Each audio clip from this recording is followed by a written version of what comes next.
Go. Hey, this is Gary Hess with Gary Criswell on SportsRadio910.com, wrapping up our Kroger High School football game of the week tonight as Varina has defeated Atlee. Final was 54-11, and Coach, the Blue Devils were just really impressive. Hitting on every cylinder. Obviously, Kennedy settled into his role as a quarterback. He threw the ball well. He ran the ball incredibly well. Ball handling was excellent.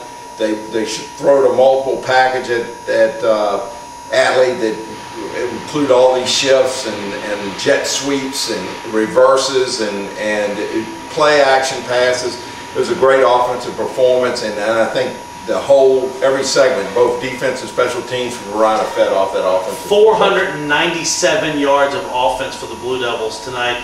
This was a team that was ready to prove a point tonight, and Atlee just happened to be the team of the way. And I think they caught Atlee at a good time. They were coming off a very, very emotional win. And again, they were in rarefied air. They were not only 5-0, which they've done before, but they were in first place. They had a statistical advantage in the Capital District. And they came in today, and Varina just basically out-talented them. So the Blue Devils are now 3-0 in the district, 5-1 overall, and now clearly set in the seat as the favorite to win the district title. And they can't sleep on Henrico. Henrico was beaten in a last-second field goal by Hanover. Nice recovery by the Hanover Hawks to stay in the district race.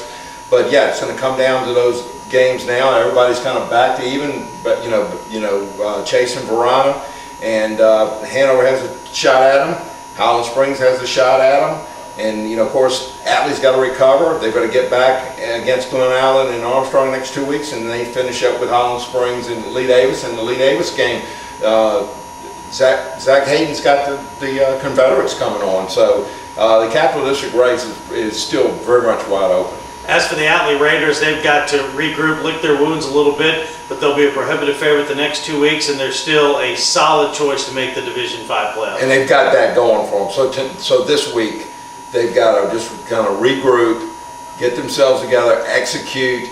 They look like physically they came out of the game okay, but they've just got to rebuild. My guess, with the experienced coaching staff and with a very dynamic head coach like Roscoe Johnson, I think they recover well, and I think they make themselves a factor in the Division V playoffs. Real quickly before we let it go, we don't yet know at this moment of this taping what our game of the week next week's going to be, but a quick look at the landscape. Hermitage Meadowbrook figured to stay 1-2. Varina looks like a clear number 3 at this point. LC Bird very impressive tonight as well. Yaki Johnson set a school record, I think, of like 300 yards rushing. Doesn't he do that every week? Yes, seems like it. So the Meadowbrook and Hermitage Meadowbrook, and now maybe Varina third. That looks to be a pretty set 1-2-3 at this point. Absolutely, and then I think the focus is going to go back, depending on the outcome of tonight's Cosby-Manchester game. It's still very much in doubt.